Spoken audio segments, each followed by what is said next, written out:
नमस्कार दोस्तों, एक बार स्वागत है फिर से आप सभी का इस चैनल में। इस वीडियो में हम भगवान और भाव की बात करने वाले हैं। भगवान केवल भाव के भूखे होते हैं। जो भी भगवान को भाव से पुकारता है, भगवान उनके घर दौड़े चले आते हैं। जिस प्रकार विदुर जी ने भगवान को भाव से पुकारा तो भगवान उनके घर पहुंच गए और केले के छिलके खाए, साथ में साग रोटी खाई। परंतु दुर्योधन के खीर आदि पकवान को उन्होंने ठुकरा दिया। भगवान किसी की वस्तु को नहीं देखते, भगवान केवल भक्तों के भाव को ही देखते हैं। भाव, श्रद्धा, विश्वास और सत्यता के कारण ही भगवान श्री कृष्ण ने पांडवों का साथ दिया और अंततः उन्हें विजय दिलाई। भावना में भाव नहीं है तो भावना बेकार है, और भावना में भाव है तो भवसागर से भी बेड़ा पार है। भगवान की भक्ति करने की कोई उम्र नहीं होती। जैसे ध्रुव जी की आयु 5 वर्ष की थी, तब उन्होंने भगवान की भक्ति की तो स्वयं भगवान ने उनको दर्शन दे दिए। सुदामा जी की 2 मुट्ठी चावल को खाकर उन्होंने सुदामा जी को 2 लोक दान में दे दिया। ऐसे हैं भगवान, जो केवल भावना देखते हैं, शुद्धता देखते हैं और पवित्रता ही देखते हैं। भगवान को और कुछ भी नहीं चाहिए, केवल और केवल भावना ही चाहिए। भाव के कारण ही हिरण्यकश्यप पुत्र प्रहलाद को श्री हरि विष्णु के दर्शन हुए थे, और उनको हर वक्त हर समय चारों तरफ केवल और केवल श्री हरि विष्णु के ही दर्शन होते थे। तभी तो उन्होंने कहा था कि ईश्वर यत्र तत्र सर्वत्र है। भावना की उच्चता के कारण ही भगवान श्री राम ने शबरी के जूठे बेर खाए थे और शबरी को अमर बना दिया।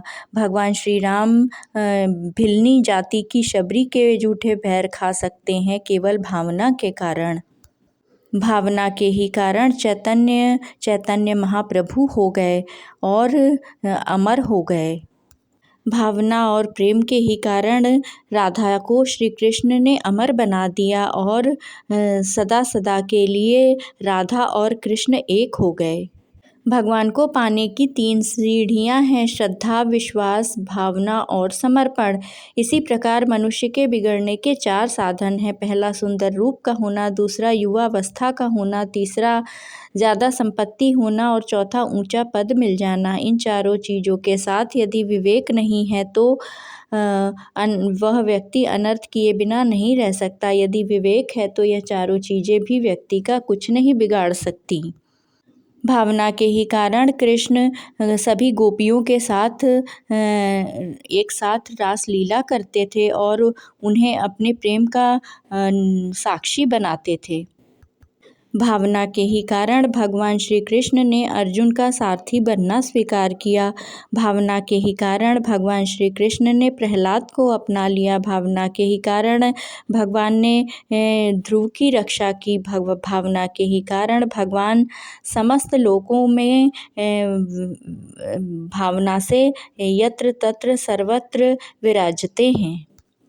चीरहरण के समय द्रौपदी के सच्ची भावना से पुकारने पर भगवान श्री कृष्ण ने उनकी रक्षा की और उन्हें अमर्यादित होने से बचा लिया। भावना के ही कारण भगवान श्री कृष्ण ने अर्जुन को अपना विराट रूप दिखला दिया।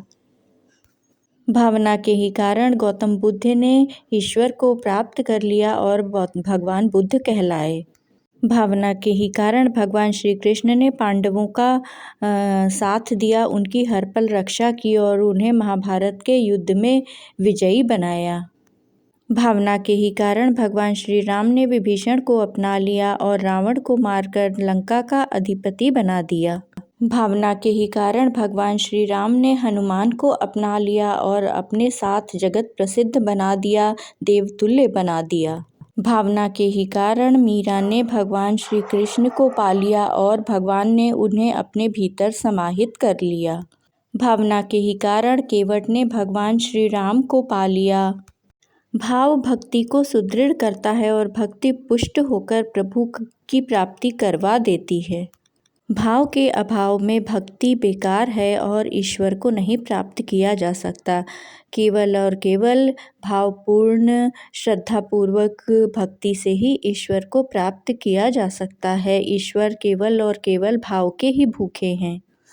भाव परिपूर्ण होकर स्वयं ईश्वर श्री हरि विष्णु बन जाते हैं और साकार रूप में प्रकट होकर दर्शन दे देते हैं।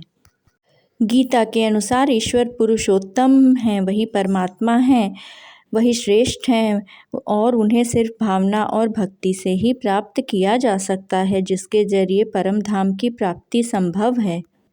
ईश्वर की सत्ता को केवल और केवल भावपूर्ण भक्ति से ही प्राप्त किया जा सकता है। इस प्रकार ईश्वर को केवल और केवल भक्ति और भावपूर्ण भक्ति ही चाहिए। इस प्रकार सर्वव्यापी सर्वोच्च पारलौकिक शक्ति भगवान को केवल और केवल भक्ति भाव से ही प्राप्त किया जा सकता है। प्रेम पूर्ण भावपूर्ण भक्ति की पराकाष्ठा है ईश्वर। ओम नमो भगवते वासुदेवाय। कृपया चैनल को लाइक एवं सब्सक्राइब अवश्य करें।